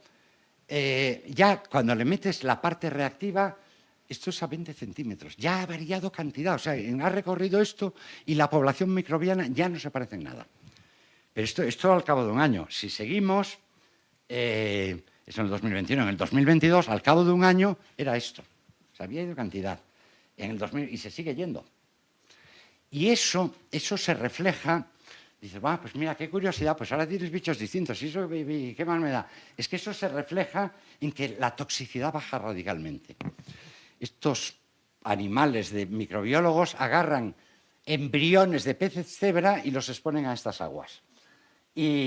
Y entonces miran luego los genes de los pobres embriones a ver qué les ha pasado. Y entonces es una forma de medir la toxicidad, los distintos impactos de toxicidad. Bueno, para los del año 2022, 2023, y lo hacen también con control. Lo hacen hacen con estas aguas y luego con un control para ver qué es lo... Apenas hay diferencia, hay una pequeñísima diferencia. Y dice, bueno, todavía queda un poquito de toxicidad. Y dice, no, esto no es estadísticamente representativo. O sea que prácticamente... De las toxicidades que miran, que es la toxicidad, la estrogénica. La estrogénica es la de... es la que impacta la sexualidad o la fertilidad y todo esto. La de la activación de los sistemas de desintoxicación. O sea, no lo miran todo, miran unos... Al final, no sé, en las gráficas aparecen como 10 genes, no más, como 20 genes, que son los que miden en el pobre animalito, en el pobre embrión de pez cebra, de menos de 3 días para que no se considere crueldad animal. Yo, cuando hacerlo con peces de verdad, dice no, porque eso sería maltrato animal. Y además también analizamos la eliminación de la resistencia endémica y también mejora. O sea, que todo mejora, ¿no? Sí. O sea, la historia es que este sistema es un organismo vivo, que crece, que se adapta, que... No sé qué. Y claro, aquí ya estamos hablando de químicos muy sofisticados. Yo trabajo con unos químicos que analizan ya están llegando al picogramo por litro de estos compuestos raros, con microbiólogos buenísimos y tal. La historia es, estamos eliminando todo eso. No he hablado del nitrato, pero sí, el nitrato, en cuanto bajas un poco, desaparece el oxígeno, también desaparece el nitrato. Eliminamos los inhibidores endocrinos, eliminamos la resistencia antimicrobiana. Es un chollo, pues eso, oye, esto... Hay métodos de tratamiento que también los eliminan. La oxidación avanzada los elimina, Pero la oxidación avanzada es muy cara. O sea, se basa en meter oxígeno de muy alta concentración y muy alta temperatura para que la cinética sea rápida. Y también eliminan todo esto, o sea, que no somos los únicos. Pero es carísimo. Energéticamente, o sea, tenemos el cambio climático y vamos a gastar ahí energía a lo bestia. Y la ósmosis inversa también te lo elimina, pero la ósmosis inversa no te lo elimina. La ósmosis inversa es, del agua que filtras te sale un agua perfecta. Pero el rechazo, que es la que no filtras, lo sigues tirando al río. Con lo cual, todos los impactos ambientales los tienes igual. O sea que lo digo porque ahora está muy de moda lo del MBR, ¿no? El tratamiento de aguas residuales con membranas. Y digo, hombre, está muy bien porque el agua que sacas la puedes reutilizar para lo que te dé la gana. La podías meter en los grifos y no habría ningún problema. Pero el rechazo, cuidado, el rechazo sigue teniendo, la carga total de contaminante que tenías la sigues teniendo en el rechazo. Bueno, pues todo esto de la recarga tal, que va también en la práctica, está prohibida en la mayoría de los países. En México no, y eso lo aprendí viéndola. ¿Y el problema cuál es? El problema es que en la mayoría de los países dicen, no, tú antes de tirar el agua tienes que mirar su calidad y tiene que cumplir unos requisitos muy estrictos. El agua de lluvia no cumple los requisitos que se le imponen al agua residual. En Madrid querían almacenar parte de su agua potable, cuando producimos más. El agua potable no cumple los requisitos que se le imponen a... O sea, es ridículo. Ponen unos requisitos que son ridículos y que además no tienen en cuenta ninguno de estos procesos. Por supuesto, la gota de agua, que es muy ácida, tiene un pH de 5,5 y además tiene materia en suspensión. En cuanto entra en contacto con el suelo, se neutraliza esa acidez y ya está, ya deja de ser... Pero ya no. La normativa te exige medirlo antes. Lo bueno de la mexicana que estuve viendo es que no. La mexicana dice, no, tú tienes que cumplir, por supuesto. O sea, aquí no estamos hablando de contaminar acuíferos, estamos hablando de recuperarlos precisamente, de mejorar su calidad. La normativa mexicana te permite mirarlo después. La española no. La española te obliga a mirarlo antes. Pues claro, o sea que no, si no cumple el agua de lluvia, ¿quién va a cumplir? Por eso que México es una... Yo le pedí la normativa a Graciela y dije, ya miré un poco por encima, igual que todas. Pero luego me di cuenta que no, es mucho mejor que la mayoría. O sea, que ahí hubo alguien listo, no sé, en Conagua o en el INTA, no sé quién lo redactó, pero está muy bien. Bueno, en la historia es, bueno, pues esto tiene que cambiar, va a cambiar. Yo la verdad que soy muy pesimista, porque hay tantos intereses que se oponen a todo esto. Esto es uno de mis fracasos profesionales.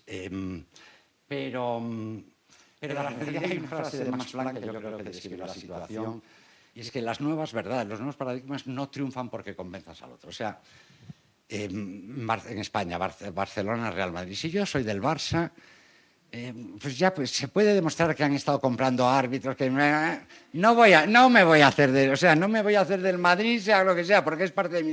Bueno, pues con muchas cosas pasa igual. O sea, que nunca convences al otro. Pero se muere, te mueres. Y los que vengan después ya...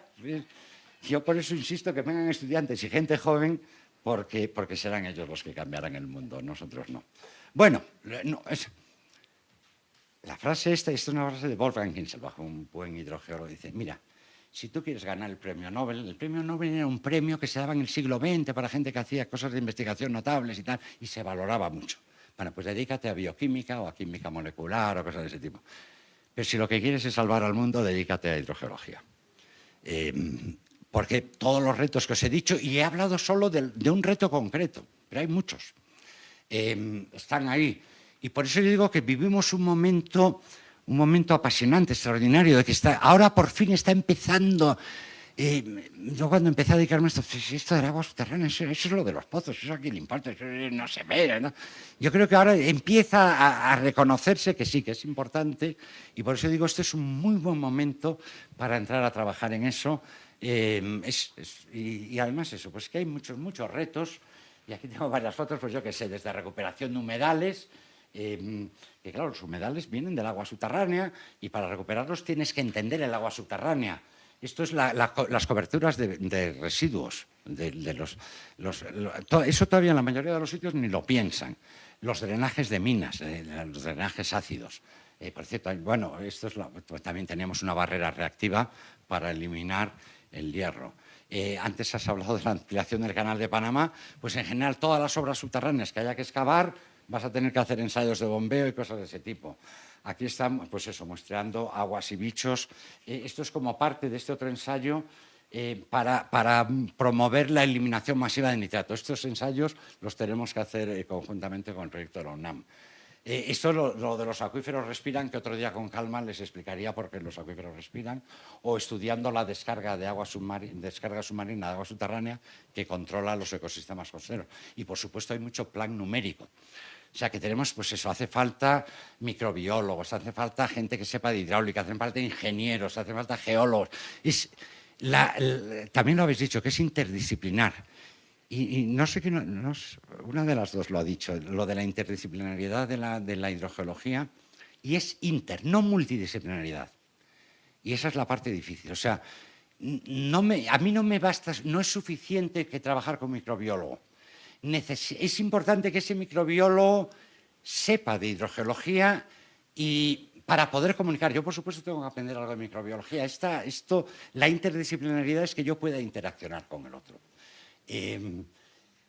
Bueno, pues vivimos en este momento que es, pues bueno, yo lo considero apasionante y por eso os animo, pero aquí pues, jóvenes para estudiar, no sé, pero yo os animo a que estudiéis hidrología subterránea y si os va el rollo, en la UPC estamos poniendo en marcha este máster en hidrología subterránea, precisamente para recuperar la tradición que creó Emilio Custodio con el curso internacional y que se había perdido al desaparecer el curso. Y con esto es todo. Pues muchas gracias por aguantar el rollo que les he contado. Les decía que esto es el trabajo de mucha gente y los pongo ahí a todos. Bueno, a todos no, a los que me han ido acordando. Y también, bueno, pues muchas gracias, por supuesto, al capítulo mexicano de la asociación, aquí sí ya lo he puesto bien, de la Asociación Internacional de Hidrogeólogos y a la UNAM. Muchas gracias.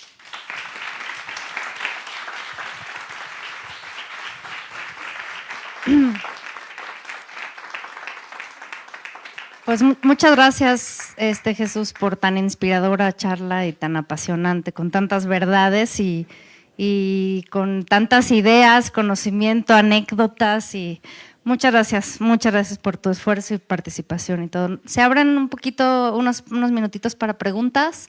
No sé si alguien tenga alguna o comentario, o debate, o idea, complemento, algo que quieran aportar.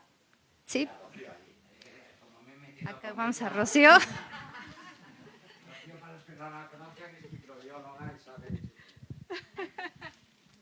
No, pues muchas gracias, Jesús, en serio, un gran gusto.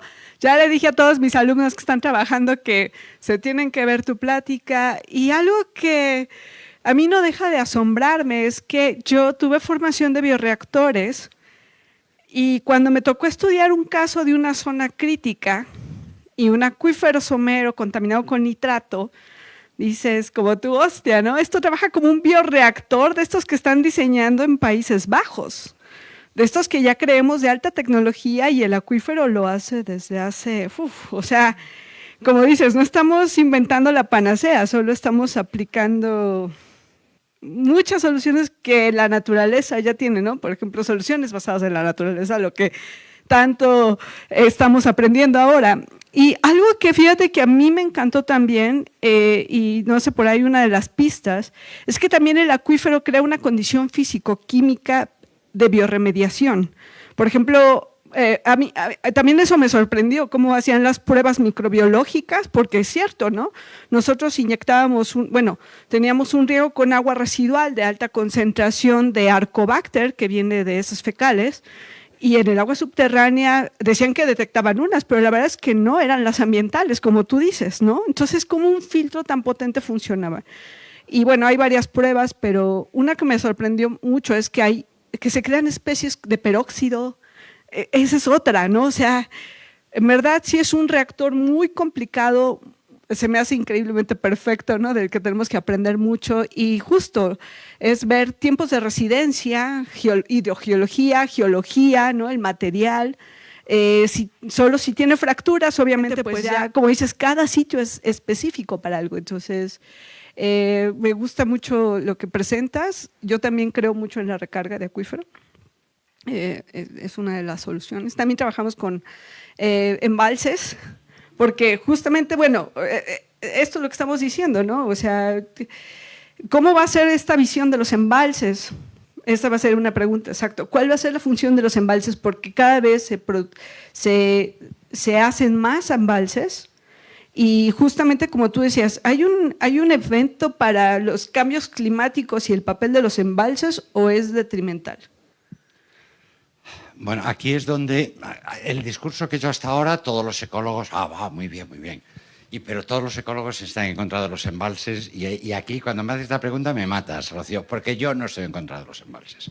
Yo creo que los embalses son muy útiles y es, en el fondo es una manera de acumular agua de cuando te llueve para usarla cuando la necesitas.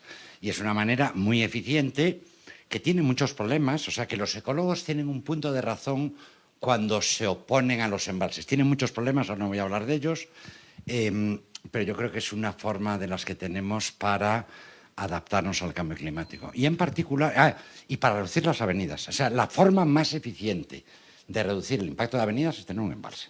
En que te llega el caudal, lo bestia, bueno, tú lo almacenas y luego lo vas soltando poco a poco.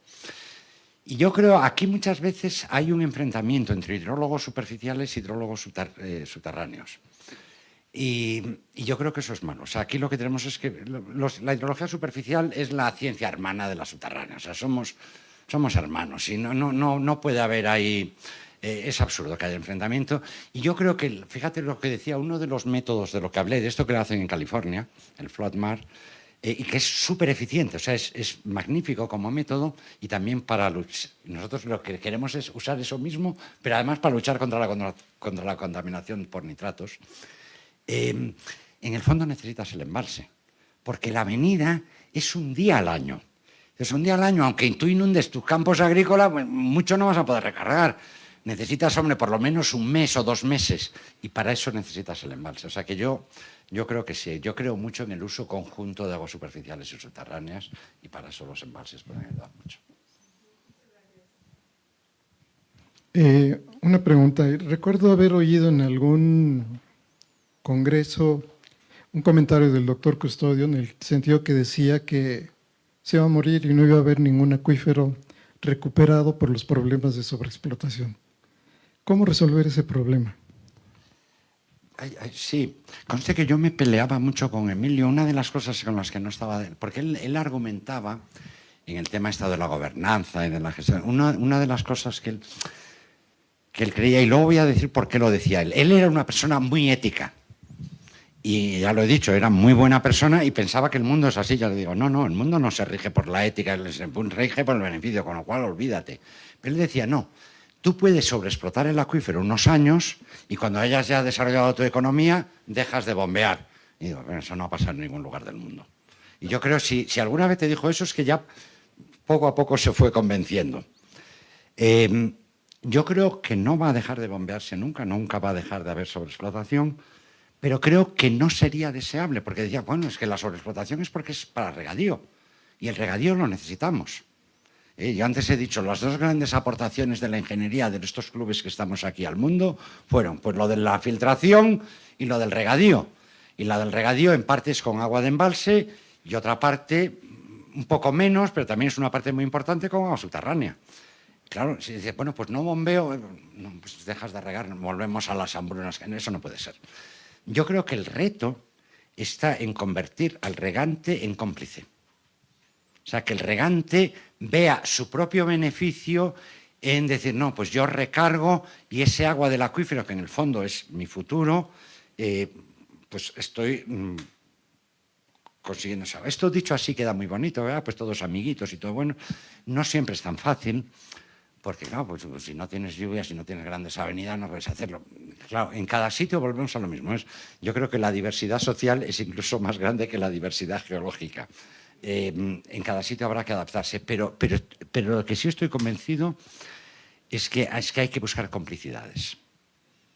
Y hay que Fíjense, a mí lo que más me gusta del flat mar no es la idea, porque la idea en sí es bastante tontorrona, es como esto ya, pues ya lo debió pensar los romanos o quien fuera. Es que han conseguido que los regantes protesten porque no les dan suficiente agua para recargar. O sea, porque para ellos es un beneficio. Si, bueno, pues yo no sé muy bien los detalles, no lo sé, pero creo que es que una fracción del agua que recarga luego yo la podré bombear. Pues yo quiero recargar mucho para luego poder bombear. O sea, yo puedo recargar este año. Recuerden que en California las sequías que hubo hasta hace 2 años y ahora llevan 2 años muy húmedos. Al contrario, ahora tienen inundaciones y tal. Bueno, pues recargo para que luego tener permiso para bombear cuando venga la sequía. Si eso lo consiguiéramos en México, en España y todo eso, bueno, yo ya me daba con un canto los dientes. Pero insisto, yo creo que no es igual en todos los sitios. O sea, yo también me puedo imaginar en zonas desérticas del norte de México que, bueno, una vez cada 5 años, ¿no? O sea, olvídate. Sí, no hay soluciones universales, me parece.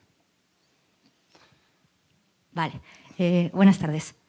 Pues gracias por la exposición y creo que nos llevamos más cosas que pensar, más preguntas que respuestas, que de eso se trata, ¿no? Y yo creo que podemos añadir 2 más en ese sentido, ¿no? Perdemos mucho el tiempo en no pensar en las escalas de tiempo. Y creo que mucho del problema que tenemos con el agua subterránea es la escala del tiempo, ¿no? Que nuestras soluciones somos como somos y las queremos para mañana y si es para hoy mejor, ¿no? Y en la escala del agua subterránea, pues para mañana hay poquitas cosas, ¿no? Más bien ninguna. Entonces yo creo que hay que poner siempre la escala del tiempo y desde el principio explicar, ¿no?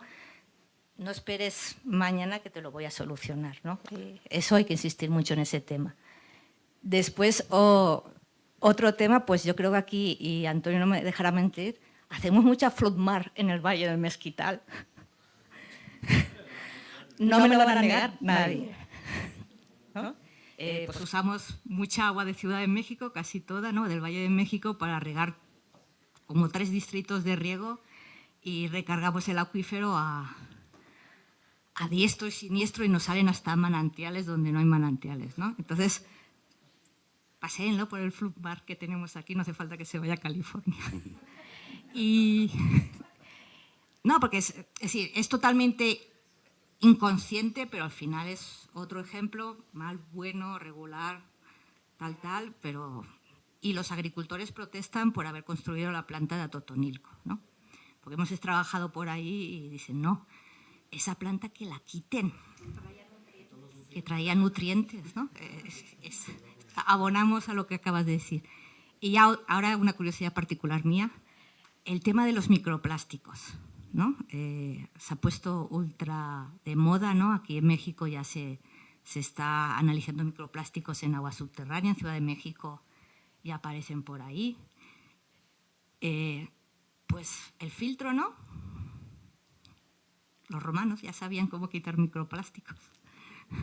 Bueno, comentarios, es decir, sí. Son cosas que hay que seguir trabajando en todos los sentidos, ¿no? Bueno, las 3 cosas son sabias y es cierto, la escala de tiempo es muy relevante, pero piensa que ahora mi problema es que se prohíbe.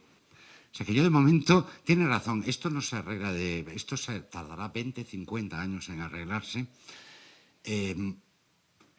Tardará más en arreglarse de lo que tardó en estropearse. Y eso suele pasar. Siempre es más difícil curar que prevenir. Pero sí, eso es muy relevante, tienes razón. Ya para las próximas, yo no sé si para Querétaro, es más barato prevenir que curar, desde luego. Lo del flood-mar del Valle del Mezquital, ahí no estoy de acuerdo. Y aquí hay que distinguir 3 cosas. El tipo de recarga que estoy hablando yo, que es agua de salida de la red depuradora, como es parecido a lo que hacen en el Mezquital, porque en el Mezquital riegan con agua de salida de la depuradora. Y lo que pasa es que, fíjate, yo aquí estoy recargando un metro al día. Es un poco el objetivo, ¿eh? El número de la recarga es más o menos, no conseguimos llegar, pero en torno del orden de 1 metro al día. En el Mezquital aplican del orden de 1 metro al año. Pero aplican agua de depuradora. ¿Eh? Bueno, yo lo que era mezcla de... bueno, dices, ni siquiera depuradora. Hay una parte depurada, pero aún no... Agua residual. Es agua residual. No, pero luego os contaré una anécdota.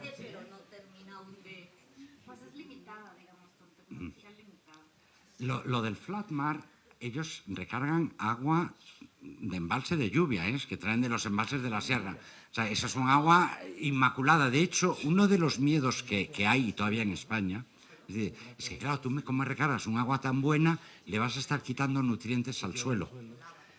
Les vas a estar lavando el suelo y, claro, algo de razón tienen. Yo viendo lo que ha pasado en California, digo, no sé, esto es como todo. Una idea es el concepto y luego hay que hacerlo bien. Y las cosas para hacerlas bien las tienes que estudiar con calma y tal.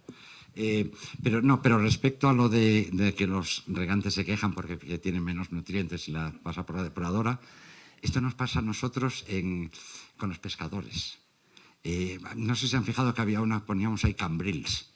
Pues la cofradía de pescadores del puerto de Cambrils le fue a protestar al director de la planta de tratamiento de aguas residuales de Cambrils de que depuraba demasiado el agua. Claro, porque si le quitas el nitrato está reduciendo la producción de algas. La producción de algas es el factor limitativo para la cadena trófica de los peces. Y claro, entonces, claro, la putada... Perdón, el problema es que si no quitas los nitratos tienes todos los otros contaminantes, los inhibidores. No quiero que digo que eso le vuelve al humano por la vía... Entonces digo, pues no sé, a lo mejor había que tratarla mucho el agua y luego echarles un poco de nitrato para que yo qué sé, ¿no? Lo último que decías, espérate, porque también me... Sí, lo de los microplásticos. Es curioso porque la moda de los microplásticos empezó después de que empezáramos con todo esto. Y yo cuando dije, los microplásticos, bueno, si eso son partículas de micras y de eso no pasa ni en 5 centímetros, eso queda ahí en el suelo. Y pasan. O sea que sí que se filtran, pero por cuestiones de lipofilicidad, digamos, primero que plásticos hay de todo, pero hay una diversidad grande, hay algunos que sí que se nos cuelan. Por supuesto, la inmensa mayoría se quedan ahí en la capa reactiva, el 99%, pero hay algunos que sí pasan. En todo caso, las depuradoras son la principal fuente de microplásticos al mar. O sea que no he querido insistir en eso porque yo todavía no tengo muy claro cómo funciona esto con los microplásticos. Sé que eliminamos la mayoría, me sorprende que llegan lejos, llegan varios metros, no entiendo por qué. Pero en todo caso sí, la inmensa mayoría la eliminamos. Y pensando que las desagües de las petards son la principal fuente de microplásticos al medio ambiente, pues sí, hay que hacer algo. Bien, Jesús, muchas felicidades. Inspiradora tu charla, como siempre, y un honor tenerte aquí en la UNAM. Aprovechando tu expertise, me gustaría tu opinión sobre... Al menos yo veo un gap entre, digamos, la práctica hidrogeológica y la investigación en hidrogeología que se hace a nivel mundial. Y mientras cada vez es más difícil publicar y los que hacemos investigación tenemos que hacer modelos complicadísimos y la estocástica y la multiespecies y sensores remotos, la práctica hidrogeológica sigue siendo básica en el sentido de perforas un pozo y necesitas encontrar agua en calidad y en cantidad. Mucho basándose en geología, lo platicamos en la comida, y mucho basándose en datos de campo que cada vez son más escasos. Cada vez hay menos estaciones meteorológicas. En México, por lo menos, hay contados pozos de monitoreo que midan automáticamente el nivel. Mi pregunta es si, más allá de la obsesión que tenemos a nivel mundial de publicar y publicar y publicar, tendríamos que reorientar la investigación hacia un servicio un poco más enfocado realmente a lo que la sociedad necesita. Y en este sentido, ¿cómo ves hacia dónde tendríamos que irnos en la investigación a nivel nacional y mundial en la hidrogeología? Joder, José Antonio.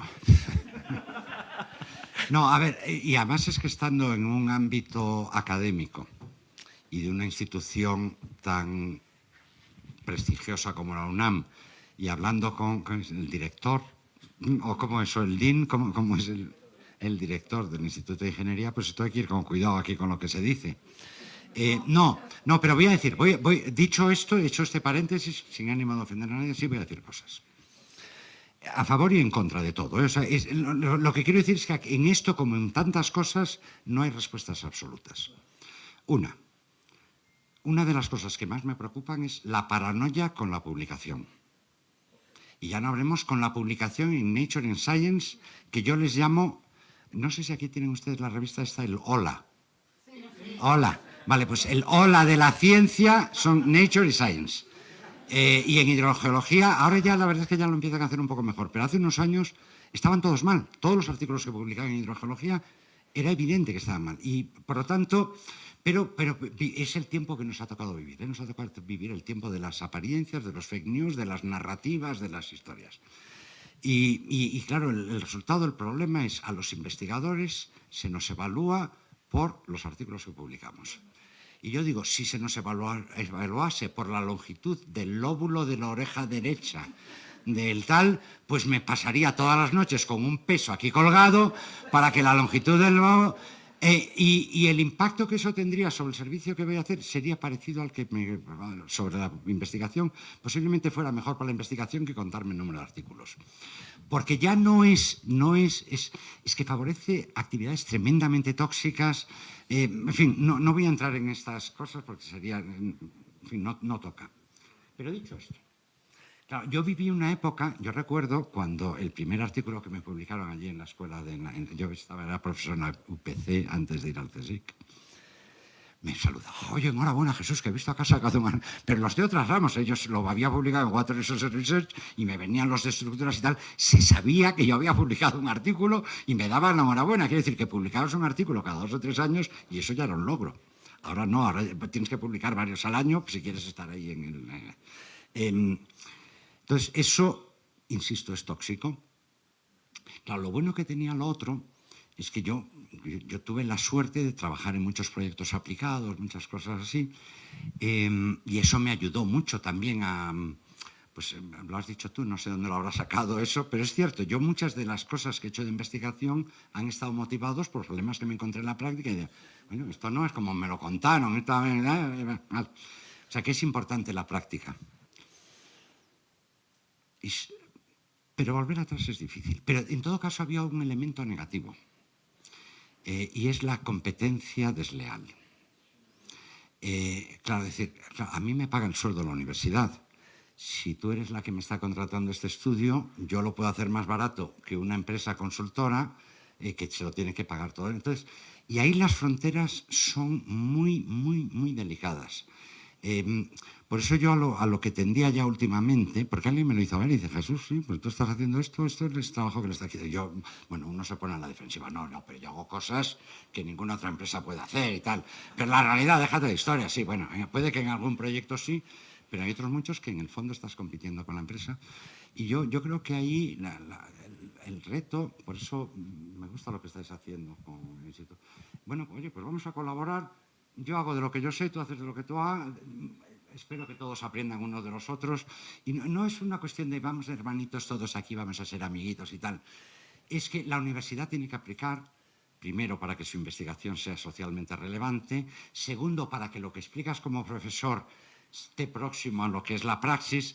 El problema de que nos dediquemos a la publicación de cosas que solo hay 5 personas en el mundo que te entienden, es que eso es lo que luego vas a explicar en clase.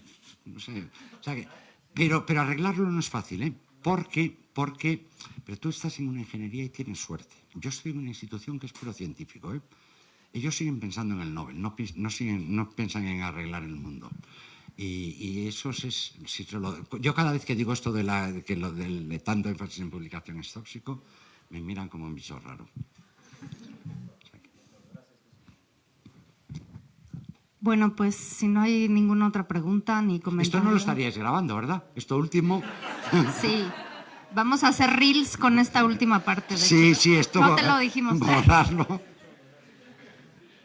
No, pues muchas gracias. Sin duda creo que todos tenemos como hidrogeólogos una gran labor desde nuestra trinchera. No conformarnos con hacer lo básico, sino tratar de incorporar siempre nuevas formas de hacer las cosas porque es una ciencia en evolución. Y pues todos desde nuestra cancha tenemos que ponerlo en práctica. Y vivir el hoy, o sea, nosotros... a aplicar lo que hacemos hoy, siempre pensando en el futuro. Como bien dijiste, los hidrogeólogos trabajamos de manera futurista y bueno, pues con otro tiempo geológico y pues sigámoslo haciendo así, no perdamos la motivación, por favor. Muchas gracias a todos por su participación. Gracias, Jesús, muchas gracias.